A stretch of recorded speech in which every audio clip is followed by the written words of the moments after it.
Hey, what up? It's me, it's Pale Chandler Riggs.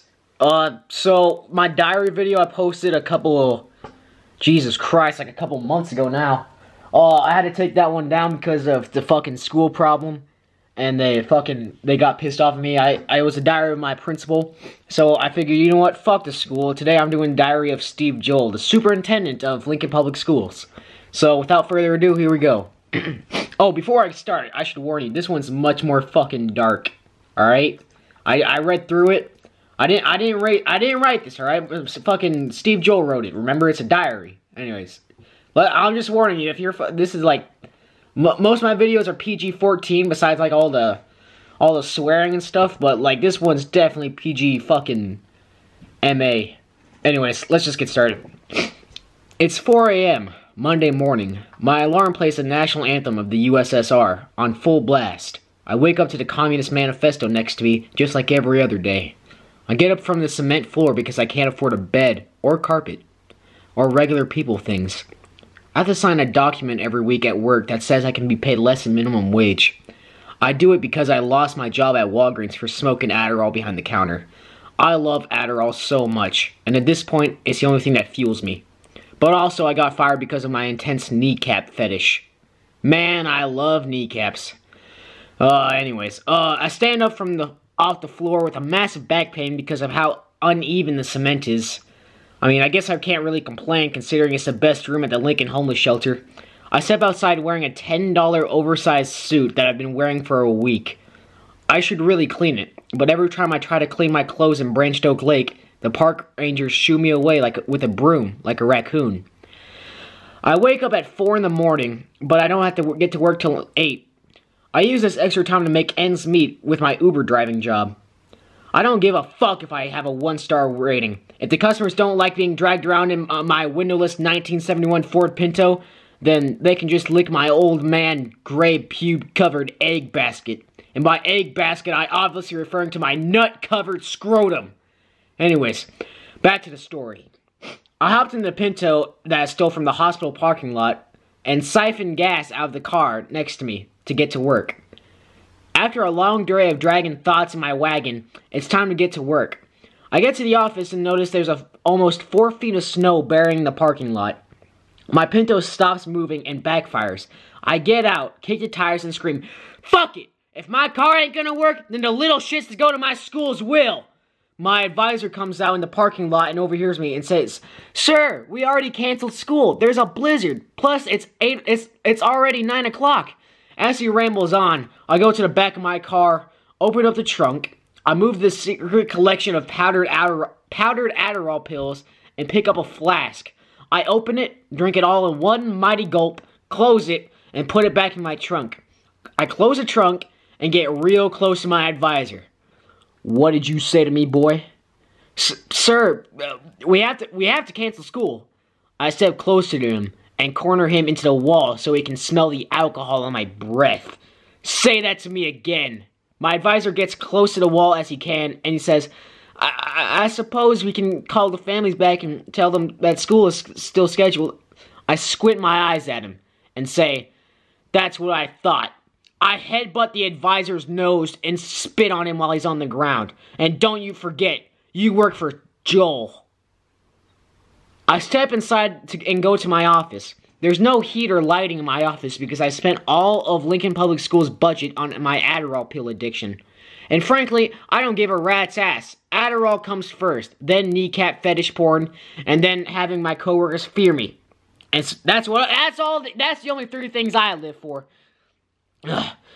My generator-powered telephone rings. I answer it because the ringing gives me the Vietnam flashbacks, and I have to answer it to make the noises stop. I hear the voice of a kiss-ass that works for me, known as Gelati.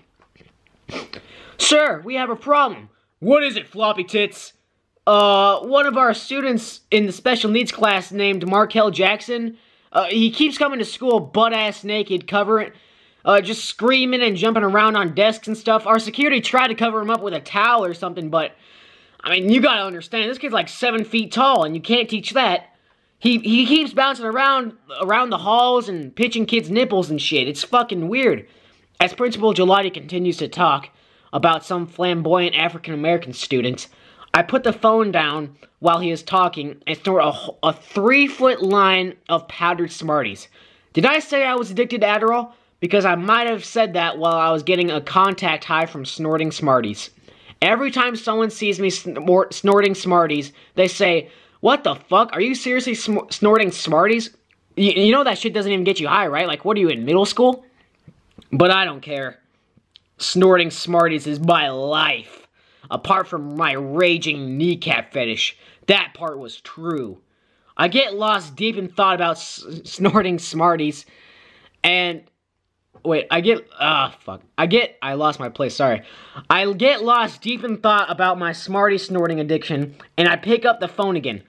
Gelati, what were you saying? I don't hear anything from the other line. All I hear is the song Pumped Up Kicks and kids screaming. They're fine. I go back to snorting my precious Smarties. Suddenly, I hear an ear-blistering screech. "Steve Joel, help us!" said Gelati. What the fuck did you just call me? Did you just address me as Steve Joel? That's Dr. Stephen Auditoria Jolene III to you. I hang up the phone with a huff and look at the clock. It's time for my lunch break. I head back out to the car, and someone has stolen the tires and the passenger door. Someone has taken the passenger door off it too. I say, "Fuck it, Papa's gotta eat," and I get in my car anyways. As I'm driving with black smoke coming out of the exhaust and sparks flying behind me from my rubberless wheels, I see a bus stop that I'm banned from and pulled over next to it. I was banned from this bus stop and all city buses when the passengers kept calling the police on me while I was trying to lick their kneecaps. There's a lot of kneecap porn out there. Well, that's a lie. There's not really a lot of kneecaps porn. Some of it's rare. Hell. I tried to go on farmersonly.com to meet women.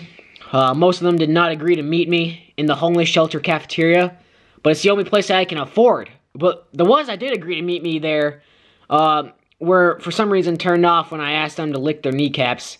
And it's not just farmersonly.com. I tried Black People Meet, eHarmony, X-Hamster. None of them would let me lick their kneecaps. Hell, I tried to lick my own kneecaps, but I just couldn't reach. What was I talking about? Oh yeah, I pulled over my Ford Pinto and opened up my lunch bag that I packed myself. The bag is made out of a folded up newspaper, but it gets the job done. I hid the lunch bag underneath some bushes next to the bus stop because my roommates in the shelter always try to steal my food. I open up the newspaper and see I packed my favorites. Marshmallow Peeps dipped in ketchup, a rock-hard, hair-covered meatball with some sort of maggots crawling around on it, and Pop-Tarts, but just a crust. And to wash it all down, a bottle of 8-year-old boxed wine and an empty water bottle. I eat my 5-star meal and wrap up the scraps in a squirrel trap for dinner. I eat squirrels for dinner that I trap with my leftovers. I turn around and I see my Pinto's getting towed away by one of my former classmates. I throw a bottle of piss that I keep in my pocket at all times at his window. It splatters all over and I hear the police siren in the distance. Ah, fuck, not again. A police car comes up to me and out steps a woman. Freeze! I wipe my eyes and see that's a thought trying to arrest me. Oh, when more thoughts? Gargle come, you fat bitch. She pulled out her gun and pointed at me. She leaned into her walkie-talkie and said, yeah, Officer Fisher, this is Officer Miller. We're gonna need backup over here. Yeah, it's Steve Joel again. I drink the entire bottle of wine in a couple of swigs and drop my pants, exposing my soggy cock to the sharp winter airs. I do this because it is the thought's biggest weakness. I wave my shriveled up chilly cock and chant, "Be gone, thought! Be gone, thought!" I slowly waddle towards her. Step back! She cocks her gun and points it straight at my head. I pull out my lighter and continue to chant. She steps back and 2 more patrol cars speed up behind her. "Sir, step back. This is your last warning," I say. "What are you gonna do, shoot me? Do you know who I am? I am Dr. Stephen Joel." Bang! I wake up in the hospital, handcuffed to the bed. A nurse walks into the room and says, Oh, good, you're awake. What happened, I ask. Well, you are shot in the male member according to your charts. Ah, fuck, not again, I thought to myself. You should be able to leave the hospital anytime you like. However, we plan to surgically reattach your penis. But we looked at your charts and you don't seem to have any insurance to support this treatment. We did, however, find a dusty expo marker in the office room. We could attach that if you want. Sure, whatever. As long as I could smoke Smarties, I didn't care. Alright, we will have the doctors come back into the room with more information. Let me know if you did anything. And she steps outside. I look around the room and see a woman in a coma about a foot next to my bed. Her kneecaps were just out there for the licking. I tried to get my bed. I tried to get up off my bed and handcuffs stopped me. The point of this story is, don't work for Lincoln Public Schools because even the superintendent is poor thanks to taxes. The end. Well, I don't know about you, but that was about the most heartwarming story I've ever seen. So, yeah, sorry about my shitty content. Thanks for watching.